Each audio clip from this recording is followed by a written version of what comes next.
India's കാട്ടാന നാട്ടിലേക്ക് ഇറങ്ങി ജീവൻ എടുക്കുന്ന സംഭവങ്ങളുടെ നടുവിലാണ് നമ്മൾ നിൽക്കുന്നത്. അപ്പോൾ നമുക്ക് മെരുക്കിയെടുക്കുന്ന നമ്മുടെ ഉള്ളിലുള്ള ഉത്സവങ്ങളുടെ ഭാഗമായിട്ടുള്ള നാട്ടാനകളെയൊക്കെ എഴുന്നള്ളിക്കുമ്പോൾ കൃത്യമായ വ്യവസ്ഥകൾ പാലിച്ചിരിക്കണം.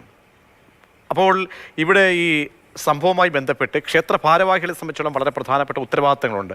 ഇവരൊക്കെയാണ് ഇതൊക്കെ കോർഡിനേറ്റ് ചെയ്യുന്നത്. അവിടെ എന്തെങ്കിലും വീഴ്ച പറ്റിയിട്ടുണ്ടോ, എവിടെയാണ് എന്തെങ്കിലും ഈ ഫിറ്റ്നസ്സുമായി ബന്ധപ്പെട്ട കാര്യങ്ങൾ, എത്രത്തോളം ദൂരം ഇങ്ങനെ ആനയെ കൊണ്ടുവരാനുള്ള അനുമതിയുണ്ടോ, ഇക്കാര്യങ്ങളിലൊക്കെയുള്ള പ്രാഥമിക വിവരങ്ങൾ എന്താണ് ലഭ്യമാകുന്നത്, എങ്ങനെയാണ് ഇനി കൂടുതൽ പരിശോധനകൾ പോകേണ്ടത്?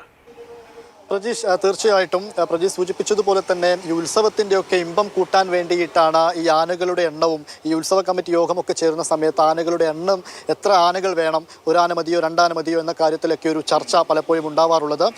ഇതിലിപ്പോൾ ഈ തീർച്ചയായിട്ടും ഈ നാട്ടാന പരിപാലന ചട്ടത്തിൽ ലംഘനമുണ്ടായി. ആ ലംഘനമുണ്ടായി എന്ന് തന്നെയാണ് ADM സമർപ്പിച്ച റിപ്പോർട്ടിൻ്റെ അടിസ്ഥാനത്തിൽ വനം മന്ത്രി അടക്കമുള്ളവർ ഇപ്പോൾ അതിലൊരു വ്യക്തത വരുത്തിക്കൊണ്ടുള്ളൊരു കാര്യം പറഞ്ഞിരിക്കുന്നത്. പക്ഷേ അതേസമയം ഈ ക്ഷേത്ര കമ്മിറ്റി അതിനെ തള്ളുകയാണ്. അതായത് അവർ പറയുന്നത് പ്രകാരം ഈ പടക്കം പൊട്ടിക്കുക എന്നൊരു സംഗതി ഇവരുടെ ഭാഗത്ത് നിന്ന്, ക്ഷേത്ര കമ്മിറ്റിയുടെ ഭാഗത്ത് നിന്ന് ഉണ്ടായിട്ടില്ല. അത് കദീന മാത്രമാണ്, ആചാരപരമായിട്ടുള്ള കദീന പൊട്ടിക്കൽ മാത്രമാണ് നടന്നിട്ടുള്ളത്. അതിന് പുറത്താണ് പടക്കം പൊട്ടിയത്. അത് ക്ഷേത്രവുമായി ബന്ധപ്പെട്ടതല്ല എന്ന കാര്യമാണ് അവർ പറയുന്ന കാര്യം. അങ്ങനെ തന്നെ പറയുന്ന സമയത്ത് നമ്മൾ പറയേണ്ട മറ്റൊരു കാര്യം എന്ന് പറയുന്നത്, ഈ വരവ് വന്നിരുന്ന ഈ റോഡും അതുപോലെ തന്നെ ഈ ക്ഷേത്രവും തമ്മിലുള്ള ഏകദേശ ദൂരം എന്ന് പറയുന്നത് വെറും 50 മീറ്റർ മാത്രമാണ്.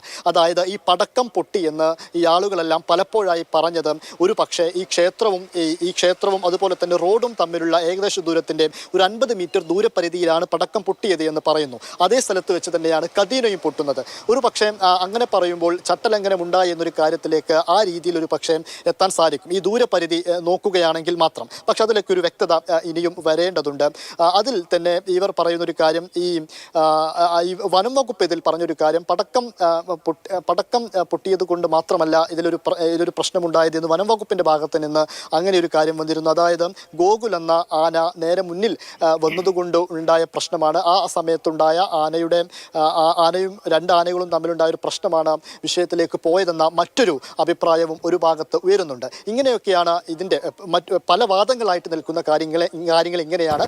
അതേസമയം ADM സമർപ്പിച്ച റിപ്പോർട്ടിന്റെ അടിസ്ഥാനത്തിൽ ഇവിടെ വീഴ്ചയുണ്ടായി, പരിപാലന ചട്ടലംഘനം ഉണ്ടായി എന്ന് തന്നെ പറയുകയും ചെയ്യുന്നു. അതേസമയം ഇപ്പോൾ ഇതിൽ ഒരു കേസെടുക്കുകയാണെങ്കിൽ ആ കേസുമായിട്ട് കൃത്യമായി മുന്നോട്ട് പോകാം, അതേതു വിധേനയും സഹകരിക്കാമെന്നും ഈ ക്ഷേത്ര കമ്മിറ്റിയുമായി ബന്ധപ്പെട്ട ആളുകൾ പറയുന്നുമുണ്ട്. അതോടൊപ്പം തന്നെ എടുത്തു പറയേണ്ട മറ്റൊരു കാര്യം, ഈ ഉത്സവം നടക്കുന്നതിന് മുൻപായിട്ട് ഇവിടെ യോഗങ്ങളൊക്കെ, ഉത്സവം എങ്ങനെ നടത്തണം എന്നുള്ളൊരു യോഗങ്ങളൊക്കെ കമ്മിറ്റി ചേർന്നിരുന്നു. ആ സമയത്ത് നമുക്ക് എത്ര ആനകൾ വേണം എന്നുള്ളൊരു കാര്യം ചർച്ചയിൽ വന്ന സമയത്ത് 2-ൽ കൂടുതൽ ആനകൾ വേണമെന്ന് പറഞ്ഞവരുണ്ടായിരുന്നു. അതുപോലെ ഒരു ആനയെ മതി, കാരണം ഈ ഹൈക്കോടതിയുടെ നിയമങ്ങളൊക്കെ നിലനിൽക്കുന്ന സമയത്ത് ഒരു ആന മതി എന്നുള്ള അഭിപ്രായം ഉയർന്നിരുന്നു. അങ്ങനെ ഒടുവിലാണ് 2 ആനയെ കൊണ്ടുവരാം എന്ന ഒരു തീരുമാനത്തിലേക്കൊക്കെ എത്തിയത് എന്ന് ഇവരൊക്കെ വ്യക്തമാക്കിയ ഒരു കാര്യവുമാണ്. എന്തായാലും ഈ ആനകൾ തമ്മിലുള്ള അകലം, അതുപോലെ തന്നെ ആന ഉണ്ടായിരുന്ന അതേ സ്ഥലത്ത് തന്നെ ഒട്ടും ദൂരമൊന്നുമില്ലാതെ തൊട്ടടുത്തായിരുന്നു ആളുകൾ ഉണ്ടായിരുന്നത് എന്ന കാര്യത്തിലേക്ക് ഒരു കൃത്യമായ പരിശോധന ഇനിയും വേണ്ടതുണ്ട്. അടുത്ത ദിവസങ്ങളിൽ വനം വകുപ്പ് അടക്കമുള്ള സംഘമെത്തി അത്തരം കാര്യങ്ങളാണ് ഇനി പരിശോധിക്കേണ്ടത്. ഈ പ്രാഥമിക റിപ്പോർട്ടിനപ്പുറം ഒരു വിശദമായ റിപ്പോർട്ട് ഇതിൽ ഇനിയും സമർപ്പിക്കേണ്ടതുണ്ട് എന്ന കാര്യവും ഇതിനോടകം അറിയുന്നു. എന്തായാലും ഇതിലിപ്പോൾ നേരത്തെ രാഹുൽ സൂചിപ്പിച്ചതുപോലെ തന്നെ ഈ ലീല, അതായത് 3 പേര് മരിച്ച 3 പേരിൽ ലീല ആനയുടെ ചവിട്ടേറ്റാണ് മരിച്ചത് എന്ന് ഇവരുടെ പ്രാഥമിക പോസ്റ്റ്മോർട്ടം റിപ്പോർട്ടും വ്യക്തമാക്കുന്നുണ്ട്.